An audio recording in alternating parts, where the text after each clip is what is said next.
नमस्कार। Endless study point पर आप सभी का स्वागत है। आज मैं आप सभी के सामने भारत को जानो का चैप्टर नंबर 19 वैज्ञानिक विकास लेकर आई हूँ। तो आइए शुरू करते हैं। सबसे पहला प्रश्न है, खगोल विज्ञान और प्राकृतिक घटनाओं से संबंधित ऋचाएं किस वेद में है? मीन्स जो खगोल विज्ञान है, जो स्पेस रिलेटेड जो एस्ट्रोनॉमी है और प्राकृतिक घटनाएं उससे रिलेटेड जो ज्ञान है वो किस वेद की ऋचाओं में है? तो वो है ऋग्वेद की ऋचाओं में। अगला क्वेश्चन है, ध्वनि और भाषा विज्ञान के बारे में जानकारी किस वेद में मिलती है? तो ये मिलती है हमें यजुर्वेद से। औषधीय पौधों और स्वास्थ्य देखभाल प्रक्रियाओं पर चर्चा किस वेद में की गई है? तो ये की गई है अथर्ववेद में। वेदों में वर्णित कौन सी प्राचीन भारतीय अवधारणा द्रव्यमान और ऊर्जा के संरक्षण के आधुनिक नियम के तुल्य है? तो ये है प्राण। हिंदू धर्म में अनुष्ठानों मीन्स रिचुअल्स के वैज्ञानिक महत्व के अध्ययन को से कौन सी वैदिक विधा जुड़ी है? तो ये जुड़ी है यजुर्वेद। ज्यामिति और वास्तुकला के सिद्धांतों की अंतर्दृष्टि किस वेद में मिलती है? तो ये मिलती है सामवेद में। कौन सा प्राचीन वैदिक वैदिक शब्द ब्रह्मांड में ब्रह्मांडीय ध्वनि कंपन की अवधारणा से जुड़ा हुआ है? तो ये जुड़ा हुआ है नाद ब्रह्म। अगला क्वेश्चन है, समय की चक्रीय प्रकृति पर चर्चा करने वाले छंद किस वेद में है? तो ये है ऋग्वेद में। वैदिक विज्ञान में रत शब्द का क्या महत्व है? तो रत शब्द का महत्व है लौकिक व्यवस्था या प्राकृतिक नियम। विभिन्न धातुओं और खनिज पदार्थों से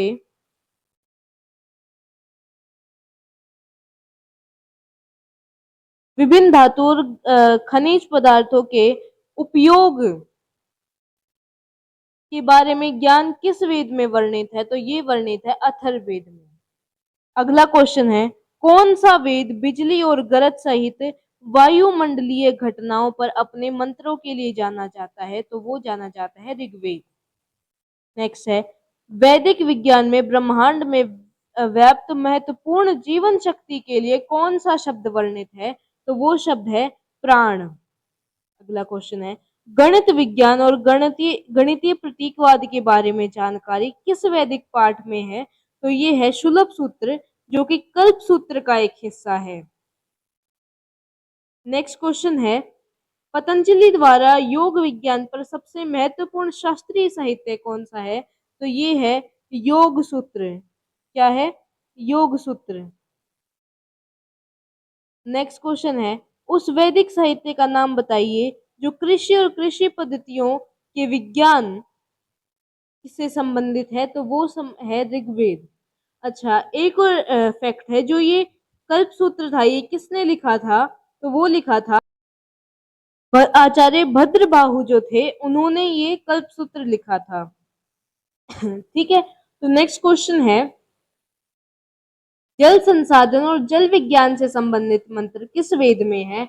तो वो है ऋग्वेद में। मानव शरीर और औषधीय पौधों के अध्ययन से कौन सा वैदिक साहित्य जुड़ा हुआ है? तो वो जुड़ा हुआ है आयुर्वेद। और आयुर्वेद किसका हिस्सा है? ये अथर्ववेद का हिस्सा है। नेक्स्ट है, उस वेद का नाम बताइए जिसमें संगीत, ध्वनि और ध्वनिकी विज्ञान का अध्ययन शामिल है? तो वो है सामवेद। शल्य चिकित्सा का जनक किस भारतीय को माना जाता है? तो वो माना जाता है सुश्रुत को। नेक्स्ट है, शल्य चिकित्सा तकनीक पर सुश्रुत द्वारा रचित प्राचीन ग्रंथ का नाम क्या है? तो वो है सुश्रुत संहिता। क्या है? सुश्रुत संहिता। सुश्रुत संहिता में कौन सी तकनीक प्लास्टिक सर्जरी के वर्तमान पाठ्यक्रम का एक हिस्सा है? तो वो है राइनोप्लास्टी या नाक का पुनर्निर्माण। ठीक है, नेक्स्ट क्वेश्चन है, विश्व का सबसे प्राचीन चिकित्सा प्रणाली कौन सी है? तो वो है आयुर्वेद। चरक संहिता के रचयिता कौन से प्राचीन भारतीय ऋषि थे? तो वो थे महर्षि चरक। नेक्स्ट क्वेश्चन है, चरक संहिता में विज्ञान के किस क्षेत्र का अध्ययन शामिल किया गया है? तो वो शामिल किया गया है आयुर्वेद का।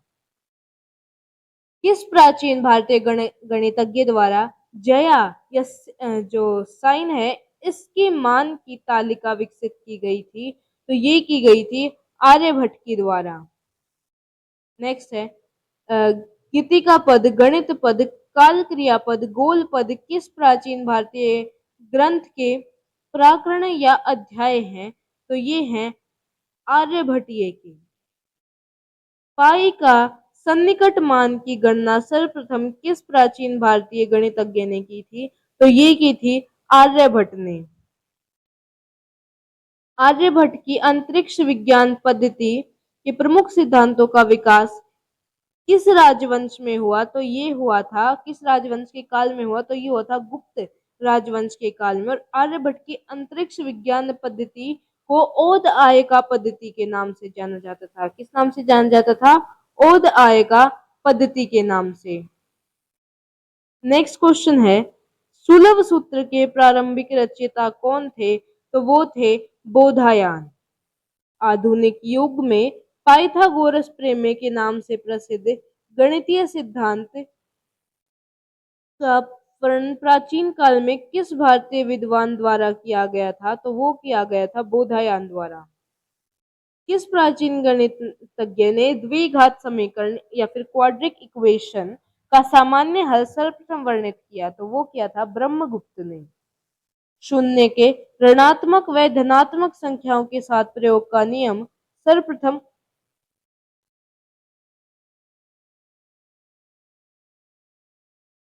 किस भारतीय ने किया था? तो वो किया था ब्रह्मगुप्त ने। अगला है शून्य के ऋणात्मक व धनात्मक संख्याओं के साथ प्रयोग का नियम सर्वप्रथम किस भारतीय गणितज्ञ ने दिया था? तो वो दिया था ब्रह्मगुप्त ने। कौन सा प्रसिद्ध गणितज्ञ व खगोल शास्त्री सम्राट विक्रमादित्य के दरबार के नवरत्नों में शामिल था?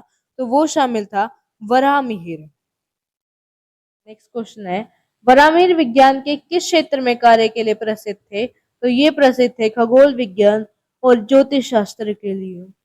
वराहमिहिर द्वारा रचित प्रमुख ग्रंथ कौन से थे? तो ये थे पंच सिद्धांतिका। एक तो पंच सिद्धांतिका थी, एक थी बृहद संहिता और एक थी सूर्य सिद्धांत। पदार्थ के विश्लेषण की जानकारी देने वाले छठी शताब्दी के ग्रंथ वैशेषिक सूत्र के रचयिता कौन थे? तो वे थे महर्षि कणाद। कौन थे? महर्षि कणाद।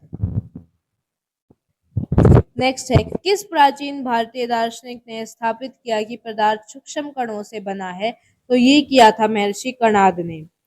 प्राचीन भारत के कौन से ऋषि विमान प्रौद्योगिकी के ज्ञाता थे? तो ये थे महर्षि भारद्वाज। अगला क्वेश्चन है प्राचीन भारत के किस विद्वान द्वारा स्थापित भाषा सिद्धांत या व्याकरण को आधुनिक कंप्यूटर भाषा का आधार बनाया गया? ये बनाया गया था पाणिनि द्वारा। नेक्स्ट क्वेश्चन है गणित के क्षेत्र में भारत का विश्व का सबसे महत्वपूर्ण उपहार क्या है? तो ये है शून्य का प्रयोग एवं दशमलव प्रणाली। नेक्स्ट है 12वीं शताब्दी के कौन से भारतीय गणितज्ञ ने दशमलव अंक प्रणाली के पूर्ण और सुव्यवस्थित प्रयोग के बारे में विश्व में प्रथम पुस्तक की रचना की? तो ये की थी भास्कराचार्य या फिर भास्कर द्वितीय ने। अगला क्वेश्चन है भारतीय गणितज्ञ भास्कर द्वितीय के किस ग्रंथ की एक प्रमुख अध्याय उनकी पुत्री लीलावती के नाम पर है? तो वो है सिद्धांत शिरोमणि। नेक्स्ट क्वेश्चन है भारतीय स्थापत्य शास्त्र या आर्किटेक्चर पर राजा भोज परमार जो कि धार के शासक थे 11वीं शताब्दी में, उनके द्वारा लिखित ग्रंथ कौन सा है? तो वो है सम्रांगण सूत्रधार। नेक्स्ट है किस भारतीय शासक ने एक अस्त्र के रूप में रॉकेट का विकास करके ब्रिटिश सेना के विरुद्ध प्रयोग किया था? तो वो किया था टीपू सुल्तान ने। नेक्स्ट है कौन से भारतीय वैज्ञानिक पौधों में प्रकाश संश्लेषण पर 1969 में प्रकाशित अपने ग्रंथ के लिए विश्व प्रसिद्ध है? तो वो है हरगोविंद खुराना जी। नेक्स्ट है चंद्रशेखर वेंकट रमन को किस अनुसंधान के लिए भौतिकी विज्ञान में नोबेल पुरस्कार मिला? तो ये इन्हें मिला था रमन प्रभाव या फिर प्रकाश के प्राकरण के सिद्धांत में। अगला क्वेश्चन है, राष्ट्रीय विज्ञान दिवस किस तिथि को मनाया जाता है? तो ये मनाया जाता है 28 फरवरी को। भारत में विज्ञान दिवस की खोज किस खोज के उपलक्ष्य में मनाया जाता है? तो ये डॉक्टर सीवी रमन द्वारा रमन प्रभाव के खोज की खुशी में मनाया जाता है। अगला है, अंतरिक्ष में जाने वाले आधुनिक भारत के प्रथम व्यक्ति कौन थे? तो ये थे Rakesh Sharma, squadron leader Rakesh Sharma. Next है, समुद्र सर्वेक्षण क्या है? समुद्र सर्वेक्षण ओएनजीसी का भू एवं समुद्र तकनीकी यान है। नेक्स्ट है, भारत की कौन सी संस्था विश्व की सबसे बड़ी सार्वजनिक क्षेत्र की विकास एवं अनुसंधान करने वाली संस्था है? तो ये है council of scientific and industrial research, CSIR। ठीक है, नेक्स्ट क्वेश्चन है,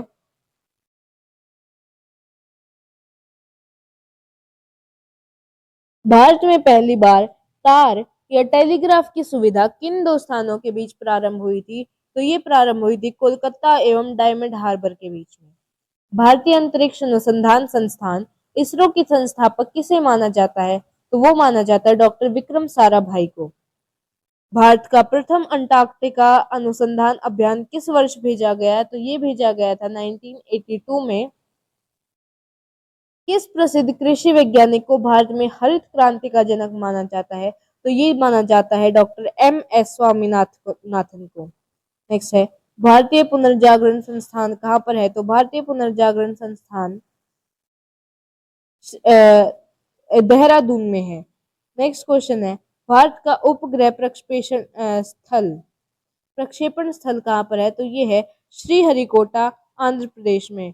तो ये क्या है, यहाँ से जितने भारत की जो सैटेलाइट्स हैं, रॉकेट है, इन्हें लॉन्च किया जाता है। ठीक है, नेक्स्ट क्वेश्चन है, किस मिसाइल प्रोजेक्ट परियोजना की अध्यक्ष बनने वाली भारत की प्रथम महिला वैज्ञानिक कौन है? तो वो है टेसी थॉमस। नेक्स्ट, अग्नि 5 प्रक्षेपास्त्र की मारक क्षमता कितनी है? तो वो है 5000 किलोमीटर। भारत विश्व की सबसे तीव्र क्रूज मिसाइल कौन सी है? तो वो है ब्रह्मोस। भारतीय सशस्त्र सेनाओं के लिए प्रौद्योगिकी के विकास का दायित्व किस संस्थान का है? तो ये है रक्षा अनुसंधान एवं विकास संगठन यानी DRDO। इंग्लिश में इसकी फुल फॉर्म देखिए तो ये है Defence Research and Development Organisation. अगला है, विश्व में कुल कितने परमाणु संयंत्र सक्रिय हैं? तो 22 परमाणु संयंत्र सक्रिय हैं। अगला है, भारतीय परमाणु कार्यक्रम का जनक किसे माना जाता है? तो ये माना जाता है डॉक्टर होमी जहांगीर भाभा को।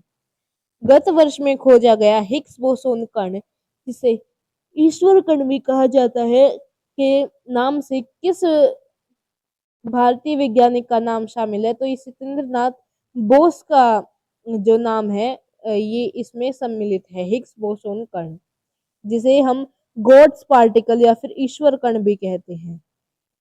नेक्स्ट है, भारत में इंटरनेट की सुविधा कब शुरू हुई थी? तो 15 अगस्त 1995 को भारत में इंटरनेट की सुविधा शुरू हुई थी। अगला है, भारत में परमाणु संयंत्र का नाम क्या है? प्रथम परमाणु संयंत्र यानी न्यूक्लियर रिएक्टर, तो इसका नाम है अप्सरा। भारत द्वारा निर्मित प्रथम बैलास्टिक मिसाइल क्षमता वाली पनडुब्बी कौन सी है? तो ये है INS अरिहंत। अगला क्वेश्चन है, भारत के अंतरिक्ष कार्यक्रम के लिए अग्रणी संगठन कौन सा है? तो ये है इसरो। 1975 में प्रक्षेपित भारत का पहला उपग्रह कौन सा था? तो वो था आर्यभट्ट। भारतीय धरती से प्रक्षेपित भारत के पहले उपग्रह का नाम बताइए। तो ये है रोहिणी 1।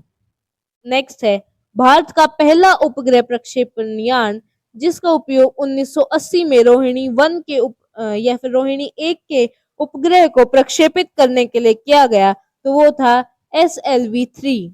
नेक्स्ट है, इसरो द्वारा उपग्रह को प्रक्षेपित करने के लिए वर्कहॉर्स नाम से जाने जाते किस रॉकेट का उपयोग किया जाता है?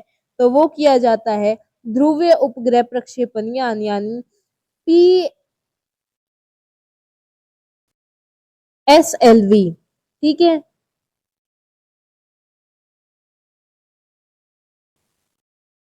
अगला क्वेश्चन है, आकाशीय पिंडों का अध्ययन करने के लिए प्रक्षेपित भारत की अंतरिक्ष दूरबीन का क्या नाम है? तो उसका नाम है एस्ट्रोसेट। नेक्स्ट क्वेश्चन है, कौन सी उपग्रह श्रृंखला प्राकृतिक संसाधनों और पर्यावरणीय परिवर्तनों की निगरानी के लिए समर्पित है? तो ये है रिसोर्स सेट। नेक्स्ट है, गगनयान मिशन का प्राथमिक फोकस क्या है? तो ये है मानव अंतरिक्ष उड़ान।